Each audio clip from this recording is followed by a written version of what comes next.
sharing with you PDF file. या remember that कि आज की जो टेस्ट सीरीज है जिसमें हम लोगों ने कुछ लिया है उसमें ज्यादातर क्वेश्चंस हमने नॉवेल्स उठाया। ऐसा मुझे लग रहा था कि ये नॉवेल्स और लिटरेरी टर्म्स का कुछ हिस्सा ऐसे था जो मैं उतना नहीं कवर कर पाया था। तो नॉवेल्स, लिटरेरी टर्म्स और फिगर्स ऑफ स्पीच, इन 3 चीजों को मैंने लिया हुआ है, जिनमें से एक सबसे इंपॉर्टेंट पॉइंट जो आपको ध्यान में रखना है कि सबसे पहला क्वेश्चन है which of the following is incorrect. उसी पैटर्न पर, जिस पैटर्न पर हम लोग पहले चलते रहे हैं, काफी इंपॉर्टेंट बात इसमें कही गई है कि अ monologue is a lengthy speech bye a single person. Already आपको पता है कि मोनो माने क्या होता है, सिंगल होता है, तो लॉग माने आपका क्या होता है, स्पीच होता है। अगर कभी कोई आपसे पूछता है कि मोनोलॉग क्या है, मोनोलॉग जो आपका is a lengthy speech bye a single person. अगर इसी में वर्ड ड्रामेटिक मोनोलॉग जोड़ दिया जाता है तो that's a type of poem जिसमें एक सिंगल स्पीकर होता है who speaks throughout the poem and the remaining characters work as a listener, that is dramatic monologue. और ड्रामेटिक मोनोलॉग में क्या पाते हैं, we find the revelation of psyche, we find what is occurring within the heart and mind of a character, हम उसको देखते हैं। तो यहाँ पे जो क्वेश्चन नंबर 1 है वो चीज बहुत इंपॉर्टेंट है कि which of the following is incorrect, इनमें से कौन सा एक इनकरेक्ट है। अ monologue is a lengthy speech, जो मोनोलॉग है यह अपने में एक लेंदी स्पीच है, एक बड़ी स्पीच है, बाई अ सिंगल पर्सन, जो कि एक सिंगल पर्सन के द्वारा बोली गई है। दूसरा बी है in a play when a character utters a monologue, करें कि जब भी सर प्ले में सर हाँ हो रहा है सर, रिकॉर्डिंग के लिए कहना था सर, हो रहा है सर। ऑप्शन बी है कि इन अ प्ले, एक प्ले में व्हेन अ कैरेक्टर अटर्स, करें कि प्ले में जब कोई कैरेक्टर कुछ कहता है, और मोनोलॉग की शक्ल में अगर प्ले में कोई कुछ कहता है, character that expresses his or her private thoughts, जो अपने हिज या प्राइवेट थॉट्स को एक्सप्रेस करता है, इट इज कॉल्ड सालिलिकी, या सालिलिकी है। लेकिन अगर आप देखेंगे टेक्निक के पॉइंट ऑफ व्यू से, जो ड्रामेटिक टेक्निक है उसके लिए कहा गया कि सालिलिकी वही डायलॉग होता है जिसको कि एक कैरेक्टर स्टेज पर आकर के बोलता है, बट यू विल फाइंड कि there is no other character on the stage when Saliliki is spoken. Only one character speaks, and that Saliliki is the revelation of his heart and mind, what is occurring within the heart and mind of a character. But when Saliliki is spoken, Saliliki is spoken by a character on the stage in the absence of other characters. ये point आप ध्यान में रखिएगा। सालिलिकी है तो सब कुछ यहाँ डिफिनीशन सही है, लेकिन वहां पे क्या होता है, एक आदमी जो है या एक अकेला कोई कैरेक्टर होगा जो वही अकेले आकर के स्टेज पर बोलेगा, और उस समय कोई दूसरा कैरेक्टर स्टेज पर मौजूद नहीं होगा। उस डायलॉग को क्या कहा जाता है, सालिलिकी कहा जाता है। तो सालिलिकी के लिए क्या कहा गया, इन अ प्ले, प्ले में व्हेन अ कैरेक्टर अटर्स, जब character utters try to speak, जब वह कुछ कहने की कोशिश करता, अ मोनोलॉग वही lengthy speech, it is called that expresses his or her private thoughts, it is called soliloquy, उसको हम सालिलिकी कहते हैं। So in this way you came to know about soliloquy, you came to know about monologue, you came to know about dramatic monologue. और यहीं पे एक और मैं चीज डिफाइन कर दूं कि सालिलिकी से जुड़ा हुआ एक और शब्द है असाइड, ASIDE। जो असाइड शब्द है वह केवल एक चीज को इंडिकेट करता है, वह कौन सी चीज है कि असाइड जो है एक ऐसे डायलॉग को कहा जाता है जो है सालिलिकी जैसा ही होता है, लेकिन ड्रामेटिक टेक्निक में दोनों में फर्क होता है। सालिलिकी उस समय बोला जाता है when there is no character on the stage except speaker, but aside is such a type of dialogue ki that is you will come to know ki when a character speaks any dialogue in the presence of other characters on the stage but keeping distance, थोड़ा सा दूरी बना करके, तो उस dialogue को क्या कहा जाता है, असाइड कहा जाता है। तो असाइड में और सालिलिकी में यही फर्क है कि सालिलिकी में दूसरे कैरेक्टर्स और वहां पर रहेंगे, और असाइड में दूसरे कैरेक्टर वहां पर रहेंगे, लेकिन दो स्पीकर और जो रिमेनिंग कैरेक्टर्स वहां पर हैं उनके बीच में एक डिस्टेंस होगा। सालिलिकी वह डायलॉग होगा जो अकेले स्पीकर अकेले स्टेज पे जाकर के बोलता है। तो चाहे असाइड होगा चाहे सालिलिकी होगा, यह दोनों क्या करते हैं, किसी भी जो कैरेक्टर बोलता है उनके प्राइवेट थॉट्स को लेकर के जो है उसका रिविलेशन होता है, especially you will come to know. एक इंपॉर्टेंट पॉइंट है कि Cazamian calls dramatic monologue soul reflex, ये चीज बहुत इंपॉर्टेंट है कि किस क्रिटिक ने ड्रामेटिक मोनोलॉग को सोल रिफ्लेक्ट कहा है। तो it was said by whom, it was said by Cazamian. Cazamian calls a dramatic monologue उन्होंने सोल रिफ्लेक्ट का, सोल रिफ्लेक्ट का मतलब हमारी आत्मा में क्या चल रहा है, उससे संबंधित जो चीजें रिफ्लेक्ट हो रही हैं वो कहाँ पे होती हैं, वो आपका ड्रामेटिक मोनोलॉग में होता है। नेक्स्ट है stream of consciousness means unbroken flow of ideas. कई बार मैंने आपको बताया यह टेक्निक नावल में यूज की जाती है। जो स्ट्रीम ऑफ कॉन्शसनेस टेक्निक है, इसका मतलब होता है कि अनब्रोकन फ्लो ऑफ आइडियाज, विचारों का एक ऐसा प्रवाह जो रुके हुए चल रहा है। This technique was given by James Joyce, या undoubted this technique was given by James Joyce in his book principles of psychology. यह जो टेक्निक है इसको जेम्स जॉयस ने दिया है, अपनी किताब प्रिंसिपल्स ऑफ सर साइकोलॉजी में दिया है। बिल्कुल करेक्ट है, 1890 में। जी सर जेमस जॉयस या विलियम जेम्स? सॉरी, देखिए, हाँ, विलियम विलियम जेम्स होना जेम्स। चाहिए, यहाँ मैंने गलत लिखा है, यहाँ मैंने गलत लिखा हुआ है। बिल्कुल बिल्कुल विलियम जेम्स होना चाहिए। एक्चुअली व्हाट हैपेंड कि Henry James, James Joyce and William James, इन तीनों में बिल्कुल खिचड़ी हो गई है। तो this technique was given by William James in his book principles of psychology. आगे है Virginia Woolf, Henry James and James Joyce used this technique in their novels. ये बात सही है कि इन तीनों लोगों ने, तीनों लोग मॉडर्न एज के नॉवलिस्ट हैं। वर्जीनिया वुल्फ ने टू द लाइट हाउस में, मिसेस डालोवे में इसका यूज किया है। हेनरी जेम्स ने, अगर आप देखेंगे कि पोर्ट्रेट ऑफ द लेडी में चैप्टर नंबर 42 में उन्होंने इस टेक्निक का यूज किया है। जेम्स जॉयस ने portrait of the artist as a young man और यूलिसिस में उन्होंने इसका यूज किया हुआ है। तो जो ये टेक्निक है, जैसे अगर आप देखते हैं कि ड्रामेटिक मोनोलॉग पोइट्री में है, सालिलिकी आपका ड्रामा में है, ऐसे ही सोल रिफ्लेक्शन का या what is occurring with in heart mind of a character, उसको रिफ्लेक्ट करने का जो टेक्निक एडॉप्ट की गई है नॉवेल में, that is stream of consciousness technique. And this stream of consciousness technique means what, unbroken flow of ideas, या unbroken flow of ideas रहा। And you will come to know कि ये किसने दिया है। यहाँ पे मैंने गलत लिखा, इसे आप सही कर लीजिएगा। जेम्स जॉयस नहीं होना चाहिए बल्कि विलियम जेम्स होना चाहिए, और अपनी किताब प्रिंसिपल्स ऑफ साइकोलॉजी में दिया 1890 में। बाकी मैंने आपको बताया कि मॉडर्न एज के 3 नावलिस्ट का नाम लिखा गया, Virginia Woolf, Henry James, James Joyce ने इस टेक्निक का अपनी नावल में यूज किया है।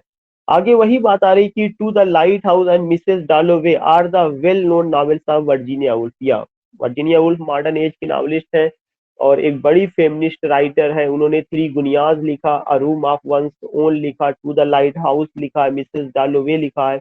और टू द लाइट हाउस और मिसेस डालोवे उनका बहुत ही इंपॉर्टेंट नॉवेल रहा है।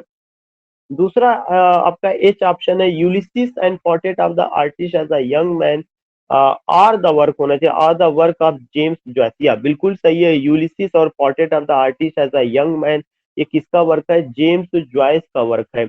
और इसमें भी उन्होंने स्ट्रीम ऑफ कॉन्शसनेस टेक्निक का यूज किया है। जेम्स जॉयस मॉडर्न एज के नॉवलिस्ट थे, contemporary of T S Eliot थे, और इनका यूलिसिस 1922 में आता है, portrait of the artist as a young man 1916 में आता है। अब पैसेज टू इंडिया जो ऑप्शन आई है, passage to India 1924 and Maurice are the novels of E M Forster. Yes, passage to India बहुत इंपॉर्टेंट नॉवेल है जिसमें कॉलोनियल सब्जेक्ट मैटर को लेकर के बात कही गई है। माउरिस एक इनका नावल है जिसमें होमोसेक्सुअलिटी को लेकर के बात कही गई है। तो a passage to India and Maurice are the novels of E M Forster, या undoubted that's a good novel. और हमें ध्यान में रखना सब्जेक्ट मैटर कि ये मॉडर्न एज के भी नॉवलिस्ट है। इन्होंने स्ट्रीम ऑफ कॉन्शसनेस टेक्निक का नहीं यूज किया, लेकिन नए सब्जेक्ट मैटर लेकर के आते हैं, कोलोनियलिज्म को लेकर के आते हैं, होमोसेक्सुअलिटी को लेकर के आते हैं। ये चीजें आपको ध्यान में रखना। नेक्स्ट है sons and lovers, Lady Chatterley's lover, rainbow और के अलावा आपका और क्या दे रहा है, kangaroo and women in love are the remarkable novels of D S Lawrence. ये सब के सब डी एस लॉरेंस के रिमार्केबल नॉवेल्स है। Yes, they are the remarkable novels of D S Lawrence. और डी एस लॉरेंस को war novelist कहा जाता है, साथ ही साथ उनके नॉवेल में मैन वुमेन रिलेशनशिप को देखने को मिलता है। जो उनका नॉवेल लेडी चैटरलीज लवर था, इसको बैन कर दिया गया था। तो sons and lovers, Lady Chatterley's lover, rainbow, kangaroo and women in love are the remarkable novels of D S Lawrence. Yes, the time machine is the work of George Orwell, ये गलत है, ये गलत है। Time machine H.G. वेल्स का novel है। PGT के लिए बहुत इंपॉर्टेंट क्वेश्चन है, टीजीटी के लिए भी, कि टाइम मशीन किसका एग्जांपल है, साइंस फिक्शन का एग्जांपल है। जो आपका टाइम मशीन है, it's the work of H.G. Wells और साइंस फिक्शन का पहला नॉवेल है। और आप ध्यान में रखिए, इसको मैंने एक्सप्लेन भी किया है कि the time machine is the work of H.G. Wells, a well known example of science fiction. या किसका एग्जांपल है, साइंस फिक्शन का एग्जांपल है। नेक्स्ट पॉइंट आपको ध्यान में रखना है कि यहाँ पे एक ऑप्शन मैंने जॉर्ज ऑरवेल दिया था। जॉर्ज ऑरवेल भी मॉडर्न एज के नॉवलिस्ट हैं। उनकी एक नॉवेल है एनिमल फार्म, जिसमें मार्क्सिस्ट आइडियोलॉजी है। एक उनकी और नॉवेल है जिसका नाम है 1984, और 1984 साइंस फिक्शन का एग्जाम्पल है। 1984 बहुत फेमस है और एनिमल फार्म भी बहुत फेमस है। तो ये किसका वर्क है, जॉर्ज ऑरवेल का। मैं ये जानना चाहता हूँ कि आपको अगर कोई डाउट हो क्वेश्चन नंबर 1 को लेकर के, तो मैं और उसको एक्सप्लेन करूं या मैं आगे बढ़ूं। Give me quick response. No confusion sir, no confusion. Okay.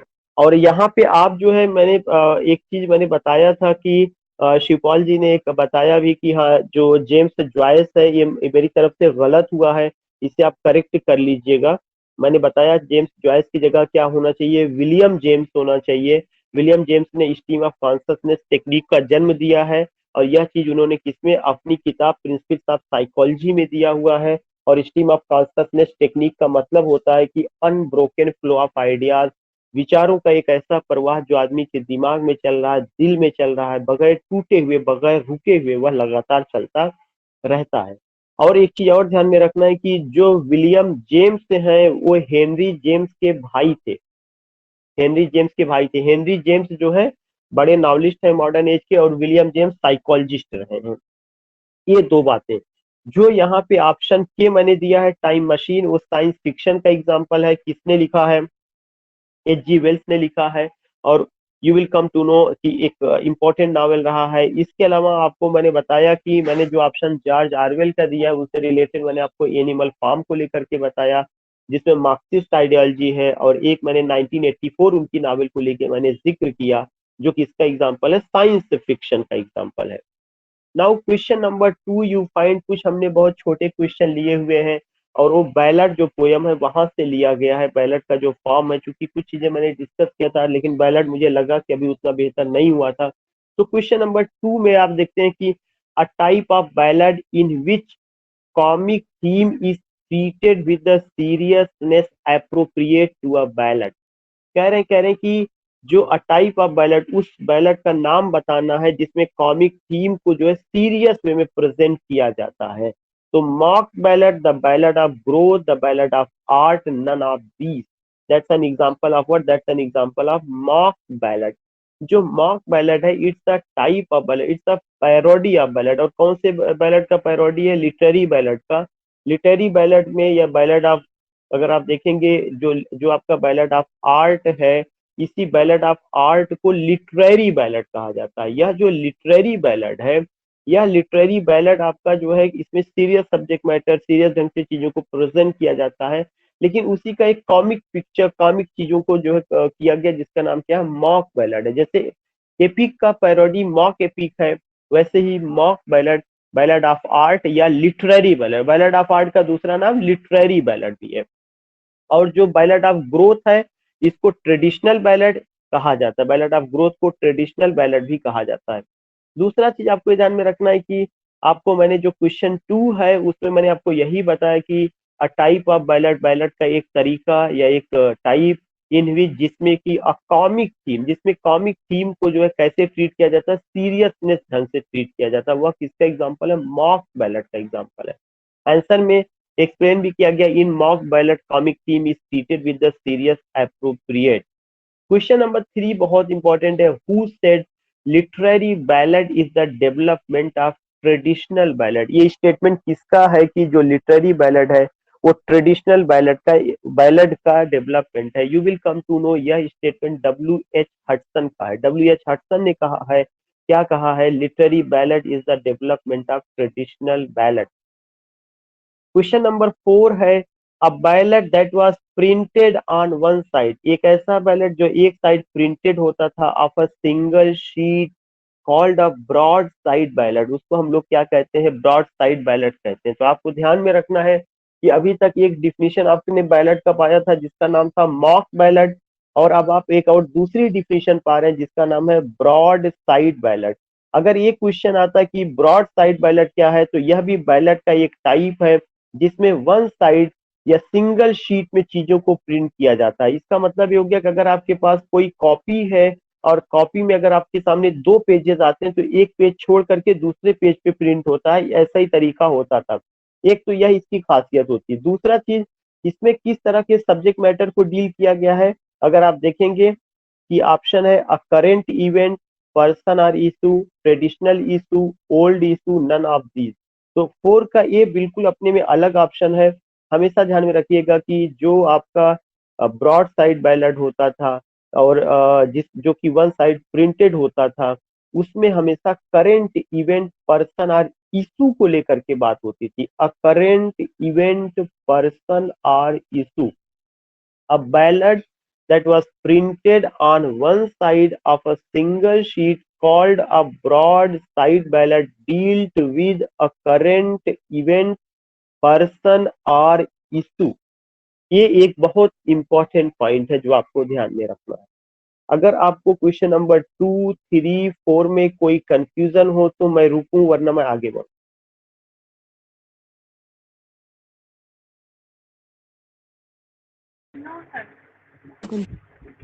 No confusion. वो क्वेश्चन नंबर 5 है, बहुत सिंपल सा क्वेश्चन है। कई बार डिस्कस किया गया लेकिन फिर भी यहाँ पे हो रहा है कि a short narrative story in words, epic, mock epic, ballad, long narrative poem. तो ध्यान में रखना है कि ये डिफिनीशन किसका है, एपिक का डिफिनीशन। अभी तक जो हम लोग डिफिनीशन पढ़ रहे थे वो एपिक के टाइप, सॉरी गलत मैं बता रहा हूँ, बैलड का डिफिनीशन है। अभी तक जो हम लोग पढ़ रहे थे वो बैलेट के टाइप का डिफिनीशन पढ़े थे, जिसमें मॉक बैलेट था, ब्रॉड साइड बैलेट था, ऑथेंटिक बैलेट या लिटरेरी बैलेट की बात की गई थी, बैलेट ऑफ ग्रोथ की बात की गई थी, ट्रेडिशनल बैलेट की बात की गई थी। अब सिंपल सा डिफिनीशन पूछा जा रहा है कि a short narrative story in words, अगर कोई भी एक छोटी सी कहानी वर्ड्स फॉर्म में सुनाई जाती है तो उसका डिफिनीशन क्या है, बैलेट का वो डिफिनीशन है। बैलेट जो है वर्ड बैलारे से आया हुआ है जिसका मतलब होता है मूविंग और डांसिंग सॉन्ग। ट्रेडिशनली आप देखेंगे कि मिंस्ट्रेल होते थे, मिंस्ट्रेल माने बंजारे, वे क्या करते थे, अपने साथ म्यूजिकल इंस्ट्रूमेंट लिए रहते थे जिसका नाम हार्प होता था। वे उस हार्प को बजाते हुए एक जगह से दूसरी जगह जाते थे, डांसिंग करते हुए, बजाते हुए, और वही गीत ही जो है उनका क्या होता था, उनका जो है लाइवलीहुड, जीविका का साधन होता था। वे उसी से भिक्षा वगैरह मांगते थे, लोग उनको देते थे। और आप देखेंगे कि जो है वे मूविंग सॉन्ग ये है या डांसिंग सॉन्ग है, from one place to another place the minister has gone using the harp और फिडल, उसको कहा जाता, that was a musical instrument. और ये जिस टोन में गाते थे वह क्या होता था, लाउड टोन होता था, उसमें उसको गाने को गाते थे। जहां तक एपिक की बात है, मैंने पहले ही बताया था कि epic is a long narrative story in word. दोनों में यही फर्क है कि ballad is a short narrative in word, epic is a long narrative in word. Mock epic क्या है, mock epic is the parody of epic, rape of the lock उसका सबसे खूबसूरत एग्जाम्पल है। क्वेश्चन नंबर 6 है, हु सेड, किसने कहा, in the novel events are accommodated to the ordinary train of human events and the modern state of society. ये statement किसका है, this statement was given by Walter Scott. यह statement Walter Scott का है। Walter Scott ने क्या कहा है, नॉवेल में इवेंट्स आर एकोमोडेटेड, जो घटनाएं होती है उनको इस तरह से एकोमोडेट किया जाता है to the ordinary train of human events, कि सामान्य तौर पे जो ट्रेन होता है ह्यूमन इवेंट्स का, उन सब चीजों को लेकर के ऐसा प्रेजेंट किया जाता है। And the modern state of society, कि नॉवेल में जो है, जो मॉडर्न स्टेट है, जो आधुनिक समाज है या जो आधुनिक स्टेट है, वहां पे क्या हो रहा है, रियलिटी के ग्राउंड पर क्या हो रहा है, और जो ह्यूमन इवेंट से रिलेटेड चीजें हैं उसको जगह दी जाती है। ये बात किसने कही है, वॉल्टर स्कॉट ने कही है। तो the statement was given by whom, the statement was given by Walter Scott. Now second question number 7 है, Walter Scott used phrase, Walter Scott ने एक फ्रेज यूज्ड किया है और वह क्या है, kindred term for the literary जानरा।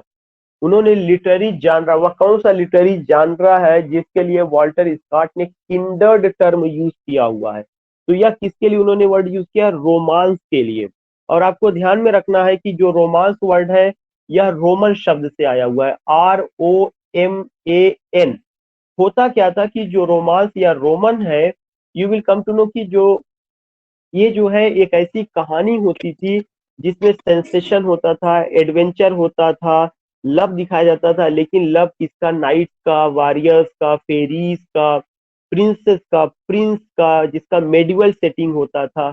इसका एक खूबसूरत एग्जाम्पल बोकैसियो का डिकामीरान है। अगर आप और देखेंगे हातिम ताई, अलिफ लैला, ये सब जो होती थी ये सब रोमांस का एग्जाम्पल था, जिसमें उस तरह की कहानियां होती थी, प्रिंस का, प्रिंसेस का, sometimes supernatural characters, sometimes you find adventure, sensation, bravery, all these things you find. तो वाल्टर स्कॉट ने, क्योंकि जो नॉवेल शुरू में आया था, अगर नॉवेल क्या कहा जाए कि शुरू में जो कहानियां आई थी, जो लिखी गई थी, वह रोमांस ही थी। बोकैसियो का डिकामीरान, जैसा मैंने बताया कि रोमांस का एक खूबसूरत एग्जाम्पल है। तो वाल्टर स्कॉट ने रोमांस के लिए कौन सा वर्ड यूज किया? किंडर्ड टर्म उन्होंने वर्ड यूज किया हुआ है। आगे है हु सेड, किसने कहा? The greatest parts of mind are displayed in the novel. बहुत इंपॉर्टेंट क्वेश्चन है। हो सकता है कि अभी तक इसमें ना आया हो, बट और जगहों पे ये चीज बहुत मायने रखता है कि किसने कहा है कि जो ग्रेटेस्ट पार्ट्स ऑफ माइंड है, माइंड की जो सबसे अहम शक्ति है, उसका रिफ्लेक्शन या उसको डिस्प्ले प्रदर्शित किया जाता है। कहाँ पे प्रदर्शित किया जाता है? नॉवेल में। तो you find Jane Austen, George Eliot, E.M. Forster, Henry James. Then you find कि जेन ऑस्टिन ने ये बात कही हुई है। किसमें कही हुई है?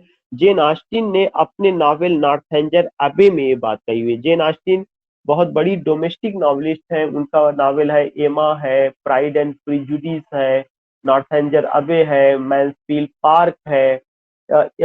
यू फाइंड ये सब चीजें। और आप ये देखते हैं कि जो डोमेस्टिक नॉवेल है उसमें फैमिली अफेयर्स को लेकर के बात की गई है, उसमें जो है comparison between good and bad marriages को लेकर के बात की गई है। दीज थिंग्स यू फाइंड, आप उसको देखते हैं। तो वेन एवर यू गो की तो the greatest parts of mind are displayed in the novel, means you find इनके बारे में लेकर के। जहां तक जॉर्ज इलियट की बात है, जॉर्ज इलियट विक्टोरियन एज की बड़ी नॉवलिस्ट है। जॉर्ज इलियट मेरी एन इवेंस के नाम से लिखा करती थी। उनका एक नावल था सिलास मैरिनर, जो on the ground of reality, या उनका नावल आप कह सकते हैं रियलिस्टिक नावल का एक खूबसूरत एग्जाम्पल है। वहां पे उसमें उन्होंने किया हुआ है। तो ये चीज रहा। E.M. फास्टर अभी मैंने डील किया था, मॉडर्न एज के नावलिस्ट है। उनका novel a passage to India है, उनका नावल माउरिस है। इसके अलावा उन्होंने एक क्रिटिकल बुक नावल पे लिखा जिसका नाम है आस्पेक्ट्स ऑफ द नावल, जो 1927 में आता है। और उन्होंने नावल के 7 आस्पेक्ट्स को लेकर के बात किया है। उसी में उन्होंने राउंड और फ्लैट कैरेक्टर को लेकर के बात किया हुआ है। हेनरी जेम्स, मैंने बताया कि हेनरी जेम्स मॉडर्न एज के बड़े नॉवलिस्ट हैं। विलियम जेम्स के भाई थे। विलियम जेम्स साइकोलॉजिस्ट थे जिन्होंने स्ट्रीम ऑफ कॉन्शसनेस टेक्निक को दिया, और हेनरी जेम्स ने जो है क्या दिया हुआ था, नॉवेल का उन्होंने बेहतरीन यूज किया। खासकर कल्चर को लेकर के उन्होंने बात की। He was born in America but got citizenship of England. और उन्होंने ब्रिटिश और अमेरिकन कल्चर को लेकर के बात किया हुआ है, खासकर अपनी नॉवेल जो है पोर्ट्रेट ऑफ अ लेडी में। तो आंसर इसका क्या था? क्वेश्चन नंबर 8 का ये रहा है। इसमें अगर आपको कोई कंफ्यूजन हो या कोई अगर आप डिस्कस करना चाहते हो तो मैं रुकूं, या I have to go with the next slide?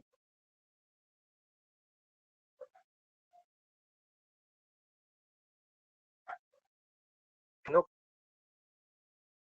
तो जी सिकंदर,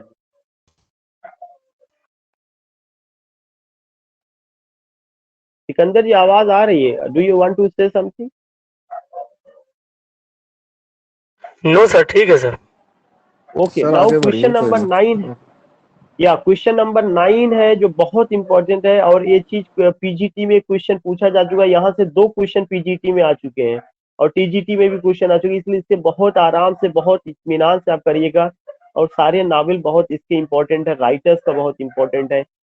इसमें है कि कौन सा मिसमैच्ड है। एक तो सबसे पहला चीज कि इमाइली ब्रॉन्टी का उदरिंग हाइट्स नॉवेल है, ये सबको पता होना चाहिए कि इमाइली ब्रॉन्टी जो Bronte sisters, Charlotte Bronte, Bronte sisters जो वर्ड आता है उससे जुड़ी हुई रही है। और इन्होंने एक नॉवेल लिखा था जिसका क्या नाम था, वुदरिंग हाइट्स एक नॉवेल है। हरमन मेलवाइल्स का नॉवेल है मॉबी डिक। जो उदरिंग हाइट्स है और जो मॉबी डिक है, यह बहुत ही इंपॉर्टेंट नॉवेल है। और ये जो है नॉवेल जो है आपका किस कैटेगरी में जाता है, गॉथिक नॉवेल की कैटेगरी में जाता है। तो इमाइली ब्रॉन्टी का, हरमन मेलवाइल्स का मॉबी डिक, ये चीजें आपको ध्यान में रखना है। और आपको ये भी पता है कि गॉथिक नॉवेल की शुरुआत जो है होरेस वालपोल ने किया था। उन्होंने कैसल ऑफ ऑट्रेंटो लिखा था जो 1765 में आई थी, उसी कैटेगरी का नॉवेल ये रहा है। उसके बाद एक राइटर है इयान वैट, इनका novel the rise of the novel, यह क्रिटिकल बुक है। यह जो है यूजीसी नेट में कई बार पूछा जा चुका है कि who wrote the rise of the novel. Ian Watt ने लिखा हुआ है the rise of the novel. अगला है E M Forster, aspects of the novel. अभी अभी मैंने बताया कि aspects of the novel critical book है नॉवेल के ऊपर, किसका, ईएम फास्टर का, जो 1927 में आती है। And you will come to know कि इसमें उन्होंने नावल के 7 एस्पेक्ट बताए हैं, जिसमें एक है स्टोरी है, पीपल है, प्लॉट है, प्रोफेसी है, फैंटेसी है, पैटर्न है, रिदम है। 7 aspect, the story, the people, the plot, prophecy, fantasy, pattern, rhythm. और जब वो जो आपका जो है आप कह सकते हैं कि द स्टोरी, द पीपल, जो पीपल है उसी पीपल में उन्होंने कैरेक्टर को लेके बात किया है। और पता है कैरेक्टर दो तरह से होते हैं, राउंड कैरेक्टर और फ्लैट कैरेक्टर। जो राउंड कैरेक्टर होता है वो कॉम्प्लेक्स कैरेक्टर होता है, that's not easy to understand. और वो कहते हैं कि जो राउंड कैरेक्टर है वह एक तरह से साइकोलॉजिकल कैरेक्टर होता है। उसमें नावल में या ड्रामा में जिसका भी वह हिस्सा होता है, you find up and down, you find कि बहुत ज्यादा उतार चढ़ाव उसके आता है। तो ये बात जो है राउंड कैरेक्टर का होता है। फ्लैट कैरेक्टर क्या होता है, it moves around a single idea from beginning to the end, it remains वैसे ही रिमेनिंग कंडीशन में रहता है। तो ये क्या आपका होता है कि उन्होंने ईएम फास्टर ने एक कॉन्सेप्ट दिया एस्पेक्ट्स ऑफ द नॉवेल में। विलियम जेम्स ने प्रिंसिपल्स ऑफ साइकोलॉजी लिखा था, वहां पे मैंने गलत किया था, यहाँ मैंने सही लिखा हुआ कि विलियम जेम्स का वर्क प्रिंसिपल्स ऑफ साइकोलॉजी है जो 1890 में आती है। इसी किताब में उन्होंने जो है क्या दिया हुआ, स्ट्रीम ऑफ कॉन्शसनेस टेक्निक का दिया, जिसका मतलब होता है अनब्रोकन फ्लो ऑफ आइडियाज, जिसको मॉडर्न एज के novelist Henry James, James Joyce, Virginia Woolf ने अपनी नॉवल में अडॉप्ट किया हुआ है। थॉमस नैश का जो नॉवेल अनफॉर्चुनेट ट्रेवलर है, यह उन्हीं का है, लेकिन यह जो है सबसे इंग्लिश में सबसे पहला नॉवेल है पिकारेस के नॉवेल का। इसको लेके मैंने पहले भी जिक्र किया था। तो थॉमस नैश का unfortunate traveller, that is an example of what, that is an example of picaresque novel. Picaresque का नॉवेल जो है यह स्पेनिश वर्ड पिकारो से आया हुआ है, जिसका मतलब होता है rogue, knave, vagabond, scoundrel. Character moves from one place to another place and the author gets the opportunity to tell या टू डिपिक्ट और to narrate the situation, way of living, art and so many thing from one place to another place. That is the characteristics of Thomas Nashe का unfortunate traveller. और जो unfortunate traveller है उसका subtitle है life of Jack Wilton, sorry life of Jack Wilton. जो option H है बहुत important है, ये पीजीटी में आ चुका है, या तो 2013 में होगा या तो 9 में होगा। आप देखेंगे वेंसी बूथ का जो किताब है द आर्ट ऑफ फिक्शन, ये गलत है। Vensi booth American fictional theorist थे, 2005 में उनकी मौत हुई है। उन्होंने द आर्ट ऑफ फिक्शन नहीं लिखा है, बल्कि उन्होंने जो किताब लिखा है द रेटरिक ऑफ फिक्शन लिखा है। कौन सी किताब लिखा है, the rhetoric of fiction.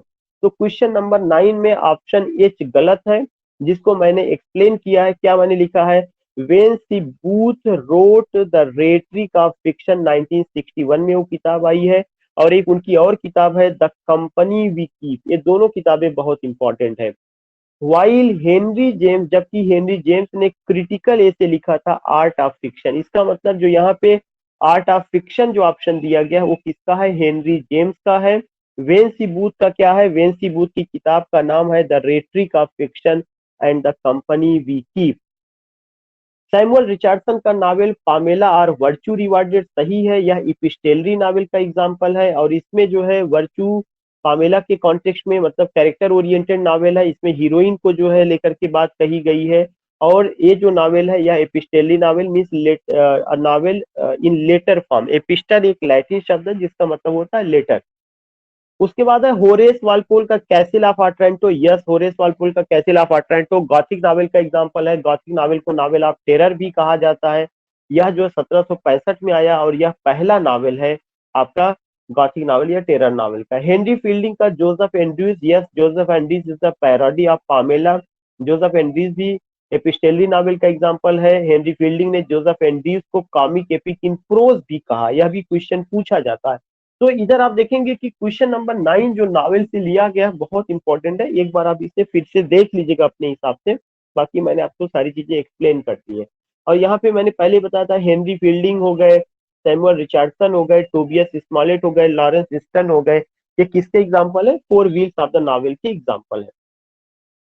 Question number 10 है जो थोड़ा सा टिपिकल है, लिटरेरी टर्म का हिस्सा है, लेकिन जरूरी था आज इस पर बात करना। कई बार मैं सोच रहा था, a term used to describe, एक शब्द जो यूज किया जाता है डिस्क्राइब करने के लिए स्टाइल ऑफ मॉडर्न फिक्शन। किसकी स्टाइल को डिस्क्राइब करने के लिए? मॉडर्न फिक्शन, ट्रेडिशनल फिक्शन का नहीं, मॉडर्न फिक्शन का।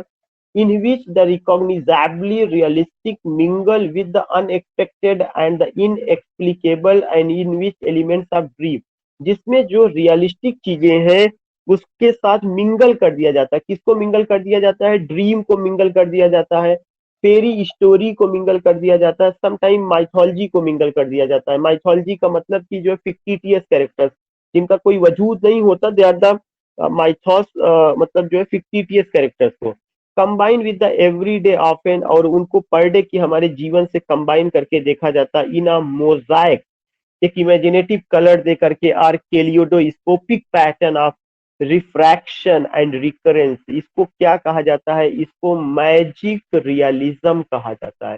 तो आपको समझना है कि मैजिक रियलिज्म एक तरह का आर्ट है, आर्ट ऑफ नरेशन है। और मैजिक रियलिज्म जो आर्ट ऑफ नरेशन, कहानी बताने का तरीका है, इसमें क्या चीज होता है?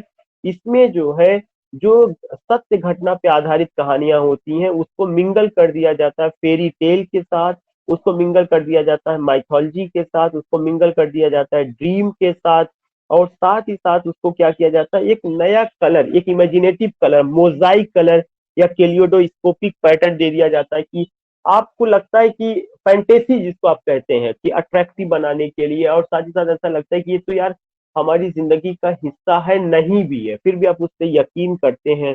तो इस तरह की आर्ट को क्या कहा जाता है? Magic realism. ये चीज बहुत इंपॉर्टेंट है जो मॉडर्न फिक्शन का हिस्सा है। और मैजिक रियलिज्म के इस टेक्निक को यूज करने वाले जो बड़े राइटर हैं उनमें से एक है गार्सिया मार्क्वेज।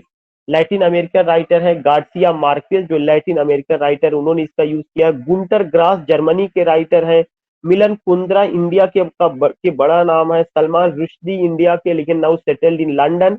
ये सब के सब जो है क्या है? नावलिस्ट है जिन्होंने इस टेक्निक को फॉलो किया हुआ है। So in this way you come to know कि what did I tell you, I just told you कि क्वेश्चन नंबर 10 लिटरेरी टर्म का हिस्सा है जो बहुत इंपॉर्टेंट है।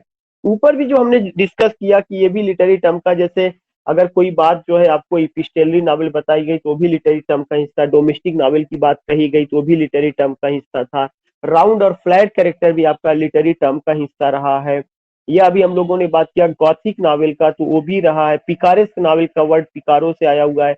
उसके पहले बैलार्ड बैलारे वर्ड से आया हुआ है। उसमें तमाम जो भी बातें हो रही है बहुत ही सिस्टमेटिक और लिटरेरी टर्म और चीजों का जिसमें काफी हद तक शामिल किया गया है।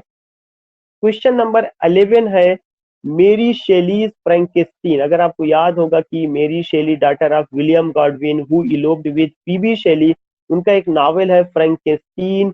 George Orwell's 1984 and HG. Wells time machine, ये किसका एग्जाम्पल है? These are the examples of science fiction. अभी मैंने एक्सप्लेन भी किया था कि जॉर्ज ऑरवेल का 1984, मेरी शेली का फ्रैंकेस्टीन, एच.जी. वेल्स का टाइम मशीन, ये सब किसके एग्जाम्पल है? These are the examples of science fiction. ये किसके एग्जाम्पल है? साइंस फिक्शन के एग्जाम्पल है। तो आपको मैंने साइंस फिक्शन एक्सप्लेन भी किया है कि science fiction it suggest a hybrid, यह एक ऐसा फिक्शन होता है जो हाइब्रिड होता है, मिक्सअप होता है, नॉट क्वाइट हाइब्रिड, ना तो बिल्कुल हाइब्रिड होगा, नॉट क्वाइट साइंस, ना कि बिल्कुल साइंस का होगा, येट पार्टेकिंग ऑफ बोथ, बल्कि इसमें क्या होगा? दोनों चीजों का मिक्सअप होगा, मतलब रियलिटी भी होगी और साथ ही साथ आपका साइंस मीन्स इमेजिनेशन भी होगा, साइंस भी होगा। इसी वजह से इसको साइंस फिक्शन कहा गया। साइंस का मतलब ही फैक्ट होता है, फिक्शन का मतलब कल्पना। एक ऐसा नावल जिसमें जो है कल्पना और फैक्ट दोनों को शामिल किया गया होगा, दैट इज नोन एज उसका। तो मेरी शैली का जो फ्रैंकेस्टीन है 1818, जॉर्ज ऑरवेल का जो 1984 एंड एच जी वेल्स का जो टाइम मशीन है, एक इसका एग्जांपल है science fiction. Now question number 12 है, which of the following is mismatch, जिसमें से कौन सा एक मिसमैच है। ये पूरा लिटरेरी टर्म का हिस्सा है जो लिया गया है, काफी इंपॉर्टेंट है। एम्बिगिटी, कभी भी अगर वर्ड आएगा एम्बिगिटी, तो एम्बिगिटी क्या है? Ambiguity means multiple meaning. एक ऐसा शब्द है जो, एक ऐसा शब्द जो कई मीनिंग को इशारा करता है, उसको क्या कहा जाता है? एम्बिगिटी। और इसी एम्बिगिटी को पोर्टमैंट्यू के भी वे में हम समझ सकते हैं, पोर्टमैंट्यू। तो एम्बिगिटी, पोर्टमैंट्यू, मल्टीपल मीनिंग, ये सब चीजें एक चीजें हैं। उसके बाद आपका क्या है? एक वर्ड है अफेक्टिव फैलेसी। अफेक्टिव फैलेसी क्या है? एक ऐसा डिवाइस है Sir, जिसमें what यह did देखा you say? जाता है, Port?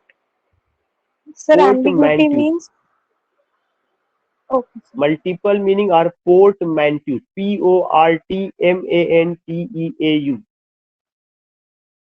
You will come to know कि ऑप्शन बी है affective fallacy, poems emotional effect. कह रहे हैं कि जब पोयम का इमोशनल इफेक्ट देखा जाता है, कि अगर आप कोई पोयम या कोई रीडर पढ़ रहा है, स्टूडेंट पढ़ रहा है, या अगर आप पोयम को पढ़ा रहे हैं और आप ये देखते हैं कि उस पोयम का इमोशनल इफेक्ट रीडर पर क्या पड़ रहा है, और उसमें आप क्या करते हैं, you try to find out the error of judgement, अगर आप देखने की कोशिश करते हैं, तो वह चीज क्या कहा जाता है? Affective fallacy. तो अफेक्टिव फैलेसी यह एक फ्रेज है, और यह जो फ्रेज है इसमें क्या चीज देखी जाती है? In affective fallacy it is seen that its emotional effect upon the reader. किसका इमोशनल इफेक्ट? पोयम्स का emotional effect upon the reader, specially error of judgement, means उसका एरर, उसमें try to find out the error और mistake की कहाँ पे गलती हो रही है, उसको फाइंड आउट करने का, तो अफेक्टिव फैलेसी होता है।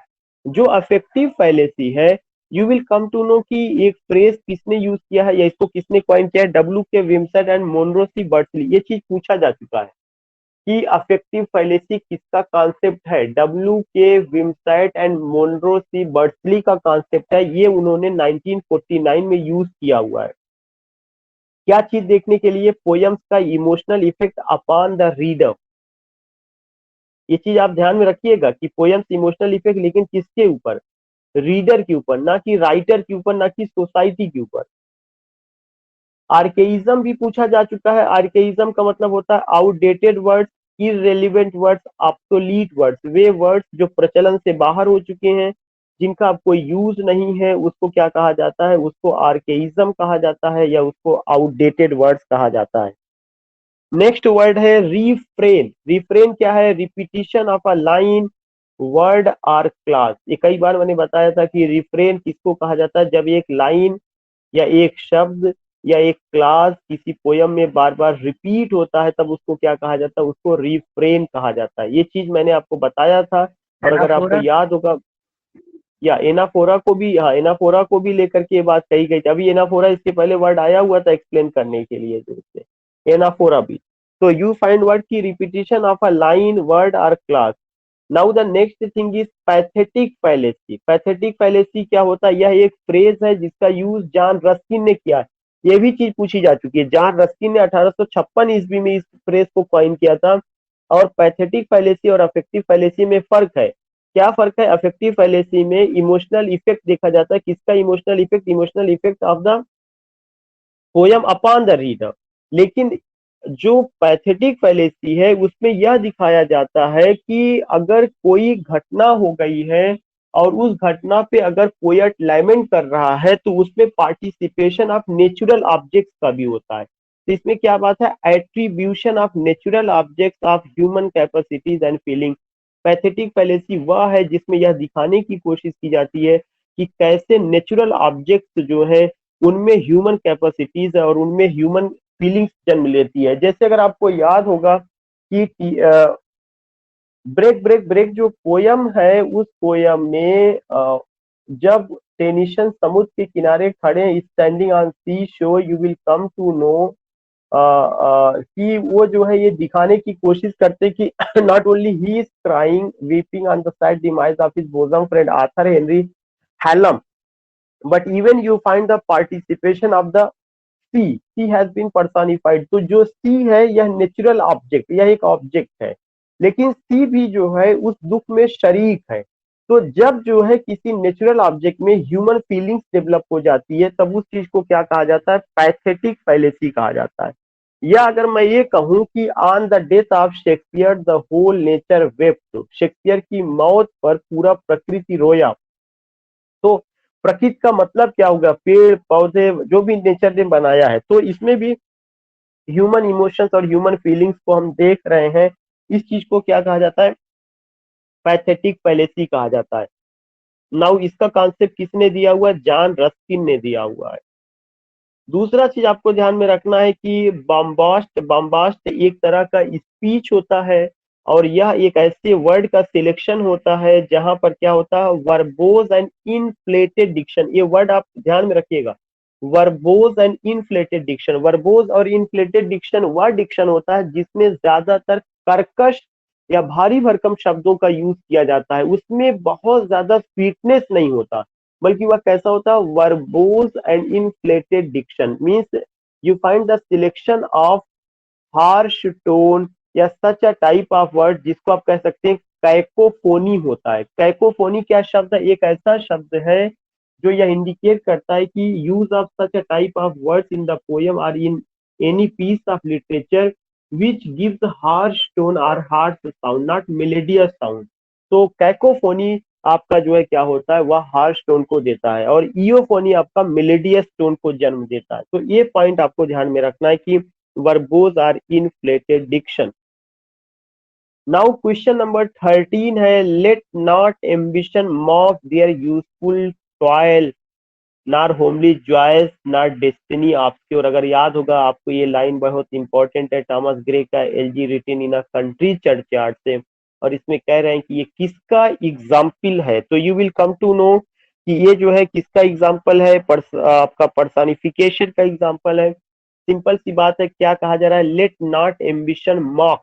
मॉकिंग का काम कौन करता है, मॉकिंग का काम जो है जीवित इंसान करता है, लेकिन अगर कभी डेड ऑब्जेक्ट को, इनएनिमेट ऑब्जेक्ट को पर्सनिफाइड कर दिया जाता है या उसमें ह्यूमन जैसा एक तरह से जो कैरेक्टरिस्टिक्स डेवलप कर दिया जाता है, तो वह फिगर ऑफ स्पीच क्या होती है, पर्सनिफिकेशन होती है। Then in this way you find what, here you find ambition को पर्सनिफाइड कर दिया गया कि let not ambition mock. Ambition को, किसका एम्बिशन, जो अमीर आदमी है उनका जो एम्बिशन है, उनको जो है किस पर हंसना नहीं चाहिए। टॉयल माने कठिन परिश्रम, किसके कठिन परिश्रम पे, जो किसान है, जो गांव का मजदूर है, जो आम आदमी है, उसके कठिन परिश्रम पर अमीरों को हंसना नहीं चाहिए। अमीर लोग बहुत एम्बिशियस होते हैं लेकिन एम्बिशियस को हंसना नहीं चाहिए। तो ambitious here has been personified, this is why you will come to know it's the personification.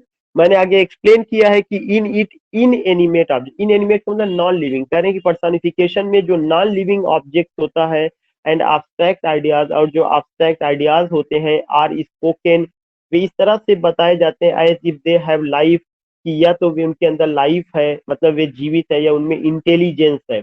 जैसे कुछ और एग्जांपल दिया गया है, death lays his icy hands on king, मौत ने अपना बर्फीला हाथ राजा के ऊपर रखा, तो मौत को यहाँ पर्सनिफाइड कर दिया गया है। Opportunity knock the door but once, मौका एक ही बार दरवाजा खटखटाती है, मौके को पर्सनिफाइड कर दिया गया है। But patience to prevent that murmur soon replies, but patience to prevent, इसमें पेशेंस को यहाँ पे क्या कर दिया गया है, यहाँ पे पर्सनिफाइड कर दिया गया। सो इन दिस यू फाइंड कि ABC उसका एग्जाम्पल है जो कि बहुत फेमस है, हर जगह पूछा जाता है, तो उसमें कोई बहुत डिस्कशन वाली चीज नहीं। क्वेश्चन नंबर 14 है, On his his blindness, honour on his blindness but patience to prevent that murmur. तो यू फाइंड क्वेश्चन नंबर 14 है, his honour rooted in dishonour is too. बहुत सिंपल सा चीज है, ऑक्सीमोरॉन पहले ही नजर आ रहा है। ऑनर मतलब ऑक्सीमोरॉन में बताया ही गया कि जो क्या होता है कि opposite words you find in a sentence. His honour rooted, उसका जो सम्मान है वह जो है क्या हुआ कि ऑनर रूटेड, उसका ऑनर जो था वह रूटेड था, काफी मतलब गहराई के साथ था। इन दिस ऑनर रिस्टूड, लेकिन वह सम्मान जो है जो काफी गहराई के साथ या काफी मजबूती के साथ जड़ जमाए हुए था, वह जो है डिसऑनर के रूप में खड़ा हो गया।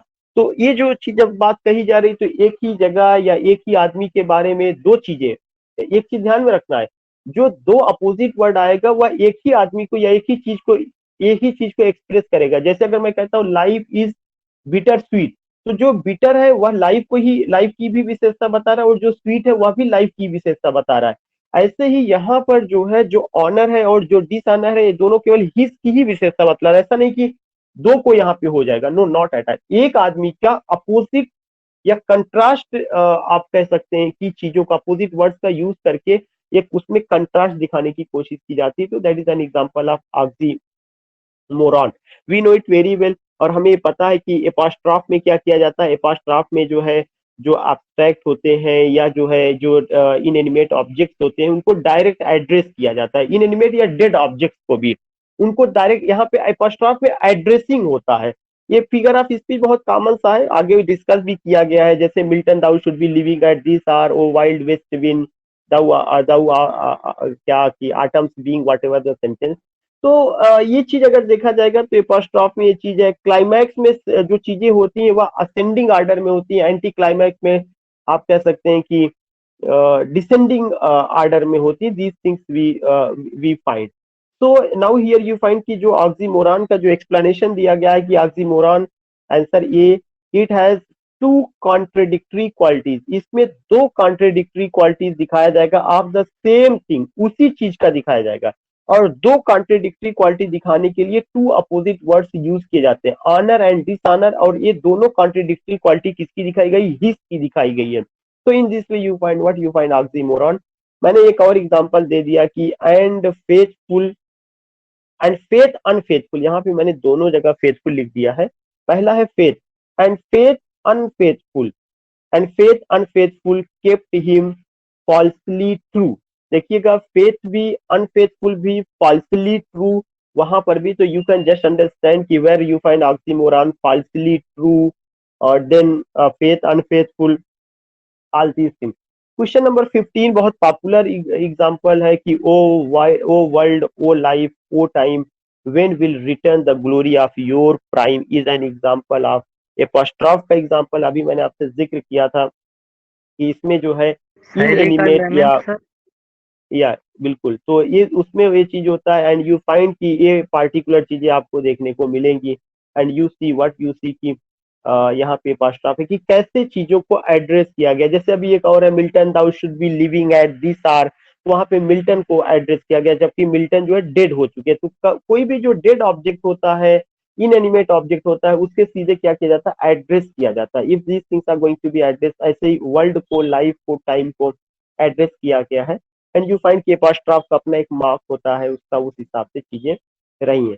डिफिनेशन भी बता दिया गया कि it is in the form of direct address. इसमें चीजों को डायरेक्ट एड्रेस किया जाता है। किसको एड्रेस किया जाता है? डेड को, अब्सेंट को, or to a personified object, या कभी कभार पर्सनिफाइड ऑब्जेक्ट या आइडिया को भी किया जाता है। सो इन दिस वे अगर आप देखेंगे, आज मैंने बैलेट को कवर किया, आज मैंने नावल को कवर किया, लिटरेरी टर्म को कवर किया। फिगर ऑफ स्पीच में मैंने जो है 3 को लिया है, कल मैंने 1-2 लिया था। तो फिगर ऑफ स्पीच इकट्ठा मैं नहीं लेके आता कि इकट्ठा कर देता, कुछ ऐसा नहीं था। अब कल 2-3 और फिगर ऑफ स्पीच ले लेंगे तो ये भी काम खत्म हो जाएगा। आप ये समझिए कि मैंने क्या क्या खत्म किया है। मैंने पूरा हिस्ट्री ऑफ इंग्लिश लिटरेचर आपको बता दिया है, forms of poetry, forms of drama, forms of novel, जितना भी क्वेश्चन मेरी तरफ से हो सकता था वो मैंने कवर करा दिया है। मैंने आपको लिटरेरी टर्म का बहुत सारा कवर करा दिया, terms related to drama, related to novel, related to poetry या प्रोज वगैरह का, उसको ज्यादातर कवर करा दिया गया है। फिगर्स ऑफ स्पीच कवर करा दिया गया है। तो in this way you are getting की मोस्ट प्रोबेबली चीजें रह गई हैं। और एक सेक्शन जो अभी तक बहुत कम कवर हुआ है वो क्या है? ऑथर है। और कल से मीन्स वी विल डू, हम लोग ज्यादातर जो बातें करेंगे वो आप ये समझिए कि मुझे लगता है मोस्ट प्रोबेबली अगर हमारे पास क्वेश्चन जो है रहेगा जितना भी, तो उसमें से ज्यादातर